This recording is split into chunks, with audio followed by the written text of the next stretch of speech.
Charlie and the Chocolate Factory by Roald Dahl. Pictures by Quentin Blake. Chapter 1. Here Comes Charlie. These two very old people are the father and mother of Mr. Bucket. Their names are Grandpa Joe and Grandma Josephine. And these two very old people are the father and mother of Mrs. Bucket. Their names are Grandpa George and Grandma Georgina. This is Mr. Bucket. This is Mrs. Bucket. Mr. and Mrs. Bucket have a small boy whose name is Charlie Bucket. This is Charlie. How do you do? And how do you do? And how do you do again? He is pleased to meet you. The whole of this family, the 6 grown-ups, count them, and little Charlie Bucket, lived together in a small wooden house on the edge of a great town. The house wasn't nearly large enough for so many people, and life was extremely uncomfortable for them all. There were only 2 rooms in the place altogether, and there was only 1 bed. The bed was given to the 4 old grandparents because they were so old and tired. They were so tired, they never got out of it. Grandpa Joe and Grandma Josephine on this side, Grandpa George and Grandma Georgina on this side. Mr. and Mrs. Bucket and little Charlie Bucket slept in the other room, upon mattresses on the floor.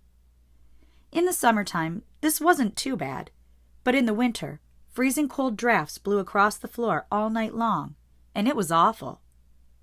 There wasn't any question of them being able to buy a better house, or even 1 more bed to sleep in. They were far too poor for that. Mr. Bucket was the only person in the family with a job. He worked in a toothpaste factory, where he sat all day long at a bench and screwed the little caps onto the tops of the tubes of toothpaste after the tubes had been filled. But a toothpaste cap screwer is never paid very much money, and poor Mr. Bucket, however hard he worked, and however fast he screwed on the caps, was never able to make enough to buy 1/2 of the things that so large a family needed.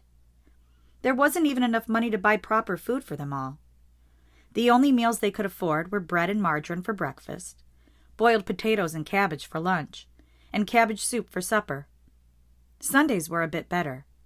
They all looked forward to Sundays because then, although they had exactly the same, everyone was allowed a second helping. The Buckets, of course, didn't starve, but every one of them, the 2 old grandfathers, the 2 old grandmothers, Charlie's father, Charlie's mother, and especially little Charlie himself, went about from morning till night with a horrible empty feeling in their tummies.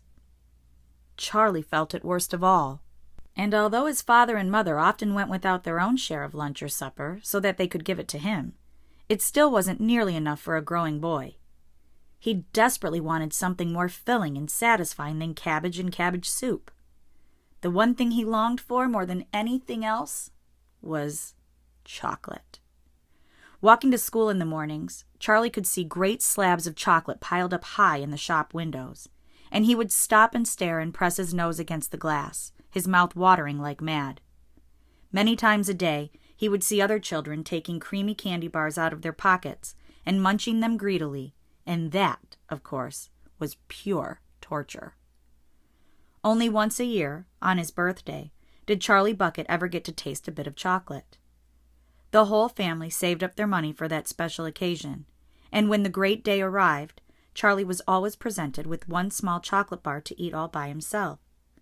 And each time he received it, on those marvelous birthday mornings, he would place it carefully in a small wooden box that he owned and treasure it as though it were a bar of solid gold. And for the next few days, he would allow himself only to look at it, but never to touch it. Then at last, when he could stand it no longer, he would peel back a tiny bit of the paper wrapping at one corner to expose a tiny bit of the chocolate, and then he would take a tiny nibble, just enough to allow the lovely sweet taste to spread out slowly over his tongue.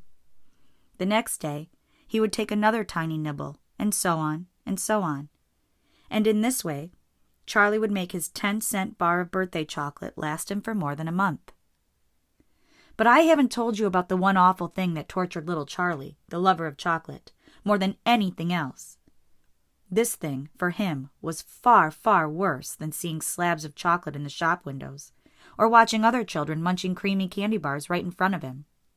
It was the most terrible, torturing thing you could imagine, and it was this. In the town itself, actually within sight of the house in which Charlie lived, There was an enormous chocolate factory. Just imagine that. And it wasn't simply an ordinary enormous chocolate factory either. It was the largest and most famous in the whole world. It was Wonka's factory, owned by a man called Mr. Willy Wonka, the greatest inventor and maker of chocolates that there has ever been. And what a tremendous, marvelous place it was. It had huge iron gates leading into it, and a high wall surrounding it, and smoke belching from its chimneys, and strange whizzing sounds coming from deep inside it. And outside the walls, for half a mile around in every direction, the air was scented with the heavy, rich smell of melting chocolate. Twice a day, on his way to and from school, little Charlie Bucket had to walk right past the gates of the factory. And every time he went by, he would begin to walk very, very slowly, and he would hold his nose high in the air and take long, deep sniffs of the gorgeous chocolatey smell all around him. Oh, how he loved that smell! And oh, how he wished he could go inside the factory and see what it was like. Chapter 2. Mr. Willy Wonka's Factory. In the evenings, after he had finished his supper of watery cabbage soup, Charlie always went into the room of his 4 grandparents to listen to their stories, and then afterwards to say good night. Every one of those old people was over 90.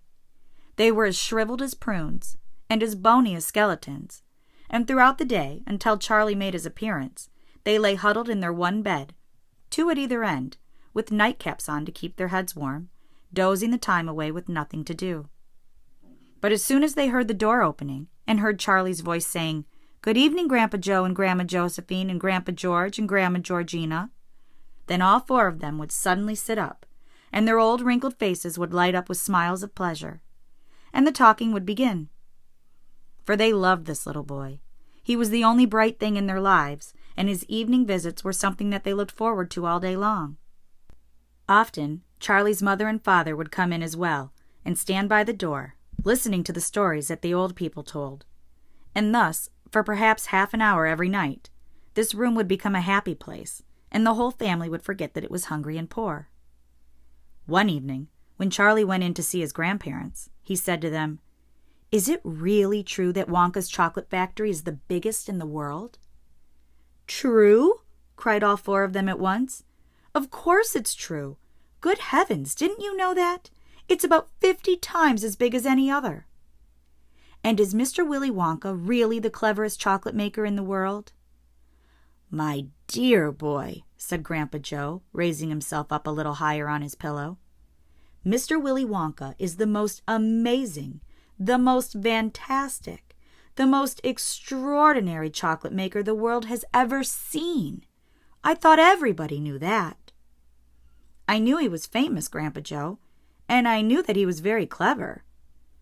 "Clever?" cried the old man. "He's more than that. He's a magician with chocolate. He can make anything he wants. Isn't that a fact, my dears?" The other 3 old people nodded their heads slowly up and down, and said, "Absolutely true. Just as true as can be." And Grandpa Joe said, "You mean to say I've never told you about Mr. Willy Wonka and his factory?" "Never," answered little Charlie. "Good heavens above! I don't know what's the matter with me."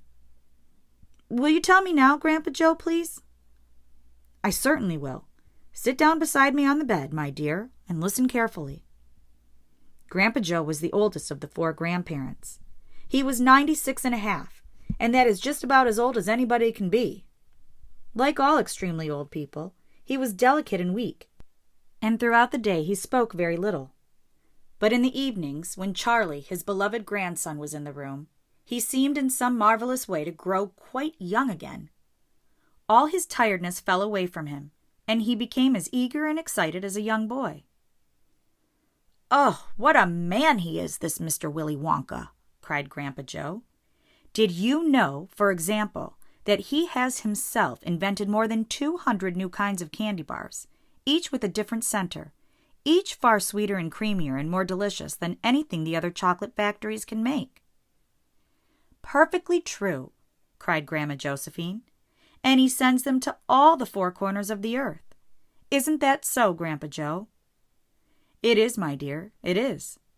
And to all the kings and presidents of the world as well. But it isn't only candy bars that he makes. Oh, dear me, no. He has some really fantastic inventions up his sleeve, Mr. Willy Wonka has. Did you know that he's invented a way of making chocolate ice cream so that it stays cold for hours and hours without being in the icebox? You can even leave it lying in the sun all morning on a hot day, and it won't go runny." "But that's impossible," said little Charlie, staring at his grandfather. "Of course it's impossible," cried Grandpa Joe. "It's completely absurd. But Mr. Willy Wonka has done it." "Quite right," the others agreed, nodding their heads. "Mr. Wonka has done it." "And then again," Grandpa Joe went on, speaking very slowly now so that Charlie wouldn't miss a word, "Mr. Willy Wonka can make marshmallows that taste of violets, and rich caramels that change color every 10 seconds as you suck them, and little feathery sweets that melt away deliciously the moment you put them between your lips. He can make chewing gum that never loses its tastes, and candy balloons that you can blow up to enormous sizes before you pop them with a pin and gobble them up. And, by a most secret method, he can make lovely bluebird's eggs with black spots on them, and when you put one of these in your mouth, it gradually gets smaller and smaller until suddenly there is nothing left except a tiny little pink sugary baby bird sitting on the tip of your tongue." Grandpa Joe paused and ran the point of his tongue slowly over his lips. "It makes my mouth water just thinking about it," he said. "Mine too," said little Charlie, "but please go on." While they were talking, Mr. and Mrs. Bucket, Charlie's mother and father, had come quietly into the room, and now both were standing just inside the door listening. "Tell Charlie about that crazy Indian prince," said Grandma Josephine. "He'd like to hear that." "You mean Prince Pondicherry?" said Grandpa Joe, and he began chuckling with laughter. "Completely dotty," said Grandpa George. "But very rich," said Grandma Georgina. "What did he do?" asked Charlie eagerly. "Listen," said Grandpa Joe, "and I'll tell you." Thanks for listening. Please click the link to continue to Chapter 3.